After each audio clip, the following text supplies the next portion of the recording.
సుధాకర్ రెడ్డి గారు నమస్తే సార్. నమస్తే అండి శ్రీకాంత్ గారు.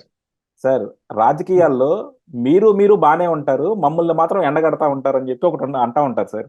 ఎందుకంటే ఎంత కింద పడినా మీద పడినా మీ పెద్దవాళ్ళందరూ ఒకటవుతారు, ప్రజలంతా మాత్రం వ్యతిరేకమే అవుతారు మీకు.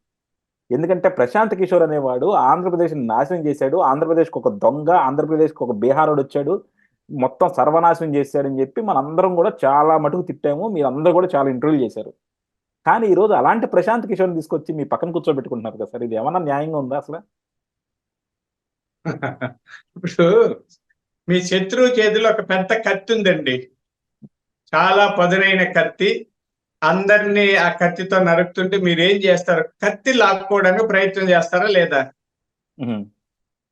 కత్తి విరిచేయచ్చు, లేదా కత్తిని పడగొట్టచ్చు, వీలైతే ఆ కత్తిని మన చేతికి లాక్కోవచ్చు. కాబట్టి ఇప్పుడు ఆ కత్తిని చంద్రబాబు గారు ఆయన చేతికి లాక్కున్నారండి.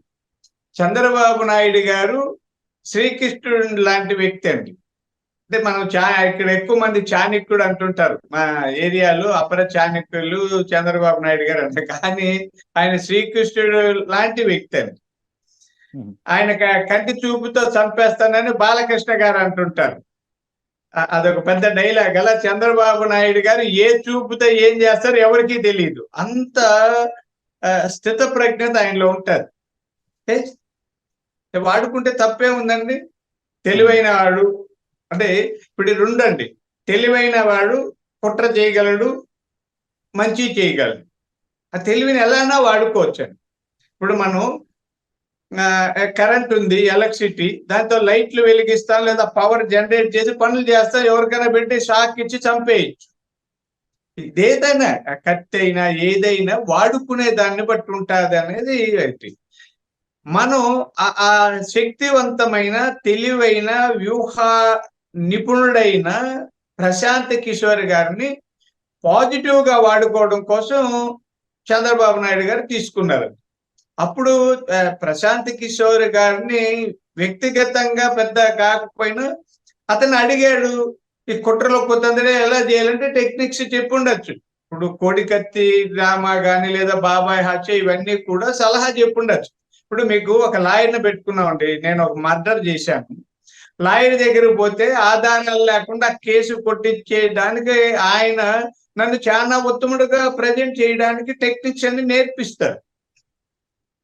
అదే లాయరు ఆ తర్వాత మీరు పెట్టుకున్నారనుకో, ఆయన మీకు అనుగుణంగా వాదిస్తారు. అది వృత్తి అండి. ఎవరైనా వ్యూహ నిపుణులైనా లేదా ఇంకొక వృత్తిలో ఉన్న వాళ్ళైనా ఎవరికి అనుకూలంగా వాళ్ళు నడుస్తారు. కాబట్టి ఇక్కడ చంద్రబాబు నాయుడు గారు ఆయన తీసుకోవడంలో రెండు స్ట్రాటజీలు ఉన్నాయండి. ఒకటి, అటువైపు ఉన్న ఒక మేధావిని లాగేయడం. రెండోది, ఆ మేధస్సుని సానుకూలంగా వాడుకోవడం. ఇక్కడ మాకు చంద్రబాబు నాయుడు గారు ఎప్పుడు ఒకే సర్వేల మీద, ఒకే వ్యక్తి మీద ఆధారపడి చేయరు. మీరు అన్ని తెస్తారండి. మాకు పల్లెల్లో పాలు పోస్తుంటారు, అందరూ వచ్చి పాలు పోస్తే ఆ పాలల్లో వెన్న శాతం ఎంత ఉందో చూస్తారు, దాన్ని బట్టి డబ్బులు ఇస్తుంటారు. తెల్లగా ఉన్నవన్నీ పాలు కాదు, నల్లగా ఉన్నవన్నీ నీళ్లు కాదు అని ఒక సామెత ఉంది. అలాగే పాలు నీళ్లు కలిస్తే పాలను నీళ్లను వేరు చేయగలిగిన గొప్ప గుణం హంసకు ఉంది అని అంటుంటారు. హంసను మనం చూడలేదు, చెప్తే విన్నాం, పుస్తకాల్లో చదువుకున్నాం. ఇక్కడ చంద్రబాబు నాయుడు గారు అలాంటి వ్యక్తి అండి. నేను దగ్గర నుంచి చూస్తుంటాను, ఆయన దగ్గర నుంచి చూసే భాగ్యం కలిగింది. మీరు ఎవరు చెప్పినా ఆయనలో పెద్ద పసిగట్టలేవు. కళ్ళల్లో కానీ, హావభావాల్లో కానీ ఒకే విధంగా ఉంటారు. ఆయన మీకు అనుకూలంగా ఉన్నారా, ప్రతికూలంగా ఉన్నారా, మీ మీద కోపంగా ఉన్నారా, ప్రేమగా ఉన్నారా అనేది తెలియకుండా ఉంటారండి ఆయన. అది ఎందుకంటే ఆ సిగ్నల్స్ బయటకు పోకూడదు. అదే కొంతమంది అన్నారు, ఏం సుధాకర్ బాగున్నావు, భుజంగా చూసి తడతారు, వెరీ గుడ్ అని. అది ఎవరన్నా చూస్తే, అయ్యో సుధాకర్ రెడ్డి గారికి ఆయనతో చాలా సాన్నిహిత్యం ఉందని అందరూ నేను బ్లాక్ మెయిల్ చేస్తారు. నాకు బాగుందండి, నేను చెప్తే మీకు ఎమ్మెల్యే టికెట్ వస్తుందంట.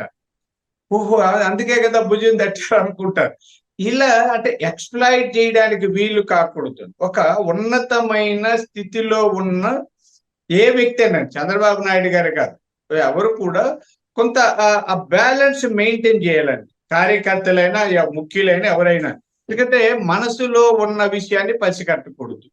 కానీ మమ్మల్ని పసిగడతారు ఆయన. చంద్రబాబు నాయుడు గారు ఆయనతో వచ్చి కలిసిన వాళ్ళంతా వీడు సేవ చేయడానికి ఎవరు వచ్చారు, దోచుకోవడానికి ఎవరు వచ్చారు, అవకాశవాదులు ఎవరు, రాత్రుల్లో కోవర్ట్ పనులు చేసేవాడు ఎవరు, మన దగ్గర మనల్ని పొగిడి చంద్రబాబు నాయుడు గారు ఇంద్రుడు చంద్రుడు అని పొగిడి రాత్రికి రాత్రి వైఎస్ఆర్ పార్టీ వాళ్ళ దగ్గరికి వెళ్ళి అన్నా మీరే గొప్పని చేసి, ఇవన్నీ రికార్డ్స్ ఉంటాయండి చంద్రబాబు గారి దగ్గర.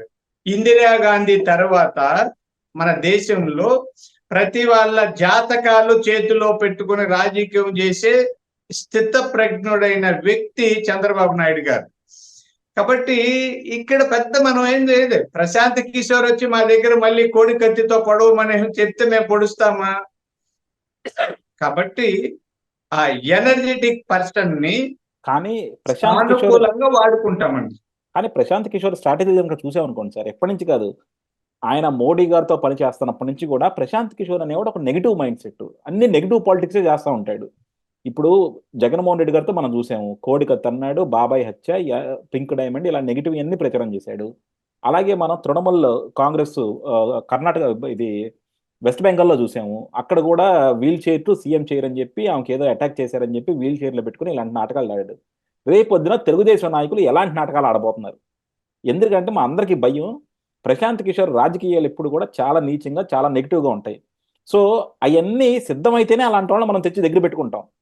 రేపొద్దున ఏంటంటే 2024 ఎలక్షన్స్ తెలుగుదేశం కూడా జీవోన్మరణ సమస్య. ఎందుకంటే రేపొద్దున ఒకవేళ వైఎస్ఆర్సీపీ కనుక వస్తే అది ఆంధ్ర రాష్ట్రానికి ఎంత దెబ్బ అయినా సరే తెలుగుదేశానికి మాత్రం విపరీతమైన దెబ్బ. సో దానికోసం చంద్రబాబు గారు కూడా పరిదాటి ఏమైనా వ్యవహరిస్తున్నారేమో, ఎలా అయినా గెలవాలనే డెస్పరేషన్ లో ప్రశాంత్ కిషోర్ లాంటి కూడా ఆయన కౌగిలించుకుంటున్నారేమో అనే భయం ఒకటి ఉంది ప్రజల్లో. ఏమంటారు దానికి? అదంతా చాలా మంది అపోహలండి. చంద్రబాబు నాయుడు గారి స్థితప్రజ్ఞలండి నిజంగానే. అంటే నేనేమి టీడీపీలో ఉన్నప్పుడు కానీ కాంగ్రెస్ లో ఉన్నప్పుడు ఇదే మాట చెప్తుంటా. ఆయన అట్లేం కౌగిలించుకోరండి. మీకు ఉదాహరణ చెప్తానండి. వ్యక్తిగతంగా ఎవరైనా వెళ్ళి అన్న నాకు అక్కడ ఒక ల్యాండ్ ఉంది, అదేదో డిస్ప్యూట్ లో ఉంది, కొద్ది మీరు ఆర్డీఓకో కలెక్టర్కో ఎవరికో చెప్పించండి, మన పిఏ గారు చెప్పండి అంటే చేయరండి, చేయరు. అన్న మా ఊరికి రోడ్డు కావాలన్నా చాలా కష్టాల్లో ఉన్నారు, చాలా ఒక ఉంది, ఆ రోడ్డు వేస్తే ఒక 2-3 ఊర్లకి ఉపయోగం ఉంటుందన్న, అక్కడ బీసీలు ఉన్నారు, దళితులు ఉన్నారు, ఆ ఊర్లకి రోడ్డు వేస్తేనే మనం ఇంటికి వచ్చేటప్పటికి శాంక్షన్ అయింటది. నా అనుభవంలో చెప్తాను, కాంగ్రెస్ పార్టీలో ఉపయోగపడేది అయితే పని చేస్తారు, ఇది స్వార్థపూరితంగా ప్రయత్నం చేస్తున్నారంటే ఫైల్ మూవ్ కాదని.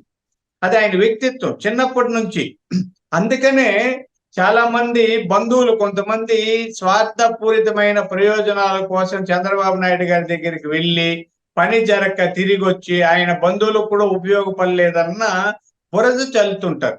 ఆయన తాను పలాని కుటుంబం వ్యక్తి అని కాకుండా నేను ప్రజల మనిషిని, నాకు ప్రజలు ఇచ్చిన ఈ అవకాశాన్ని ప్రజల కోసం ఉపయోగిస్తాను, అభివృద్ధి కోసం ఉపయోగిస్తానన్న స్థిర సంకల్పంతో ఉన్న మంచి వ్యక్తిత్వం అయిందండి చంద్రబాబు నాయుడు గారు. కాబట్టి ఈయన్ని అలాగే వాడుకునేది ఏముండదు. మీరు అన్నట్టు డెస్పరేషన్ ఇట్లాంటివి ఏం లేదండి చంద్రబాబు నాయుడు గారికి, ఏం ఉండదు. మీరు చాలా మంది అనుకుంటుంటారు అట్లా. ఆయన అలాగైతే నేను మొన్న నిజమండి నాకు ఆశ్చర్యం వేసింది. మొన్న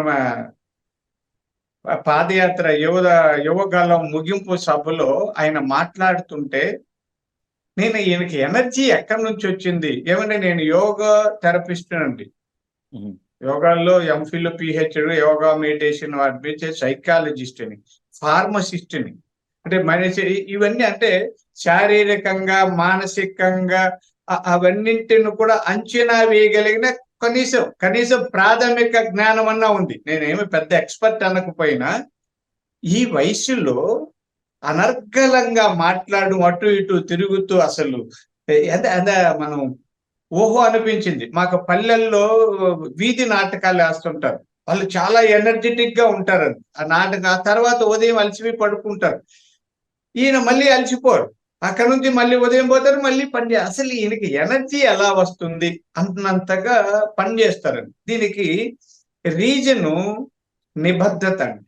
చాలా మంది అనుకుంటున్నారు ఆయనకి ఎనర్జీ ఎక్కడ వచ్చిందంటే విటమిన్ టాబ్లెట్స్ తింటారా లేకపోతే ఇంకోటి ఇంజెక్షన్లు కాదండి. పాజిటివ్ థింకింగ్ ఉన్న వాళ్ళు, సానుకూలమైన ఆలోచనలు ఉన్న వాళ్ళల్లో సానుకూలమైన రసాయనాలు నిరంతరం ఉత్పత్తి అవుతుంటాయి.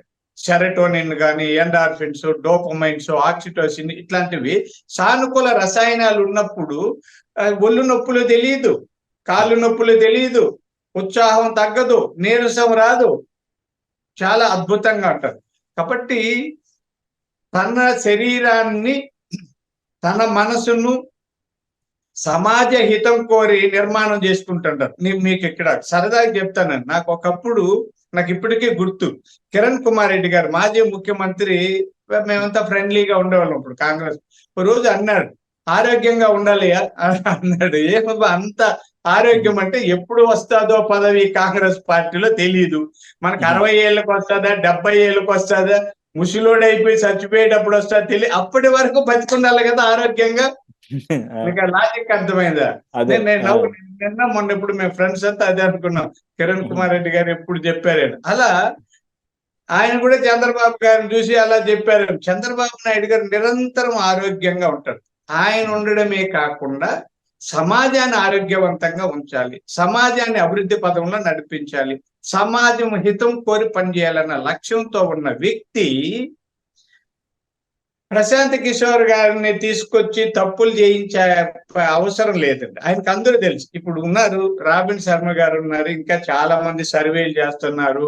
పార్టీల్లో ప్రతి వాళ్ళు, ఏ పార్టీ అయినా గ్రూపులు ఉంటాయి. నాకు కానోడు నా మీద వ్యతిరేకంగా రాస్తుంటాడు, లేదా నాకు నేనంటే ఇష్టమైనోడు చాలా గొప్పగా రాస్తుంటాడు. ఆ రెండిట్లో నిజమేదో అబద్ధమేదో గ్రహించగలిగిన శక్తి, సామర్థ్యము లేదా యుక్తి, నైపుణ్యం చంద్రబాబు నాయుడు గారికి ఉంది. కాబట్టి ప్రశాంత్ కిషోర్ ని, ఆయన తెలివితేటల్ని సానుకూలంగా వాడుకుంటాము తప్ప జగన్మోహన్ రెడ్డి గారి లాగా కుట్రలు కుతంత్రాలకు వాడుకునే ప్రశ్నే లేదన్నది నా ఉద్దేశం. డెఫినెట్ గా సార్. అంటే మాలాంటి వాళ్ళందరికీ కూడా చంద్రబాబు గారు అంటే ఒక నమ్మకం. ఎందుకంటే ఆయన ఒక విజనరీ. ఆయన చేసిన అభివృద్ధిని గాని చూసాము. అలాగే ఆయనకి రాష్ట్ర ప్రజల పట్ల, ఆంధ్రప్రదేశ్ ప్రజల పట్ల, తెలుగుదేశం పార్టీ పట్ల కూడా ఆయనకున్న నిబద్ధత మనకు తెలుసు. సో డెఫినెట్‌గా అలా నెగెటివ్ పాలిటిక్స్ గాని, నెగెటివ్ క్యాంపెయిన్ గాని ఆయన ఎంకరేజ్ చేయరని మనం అనుకుందాం. కాకపోతే ఏంటంటే జనాల్లో రకరకాల అనుమానాలు ఉన్నాయి కాబట్టి అయన్నీ మీ ముందుకు తేవటమే మా ప్రయత్నం. Thank you sir. Thank you very much.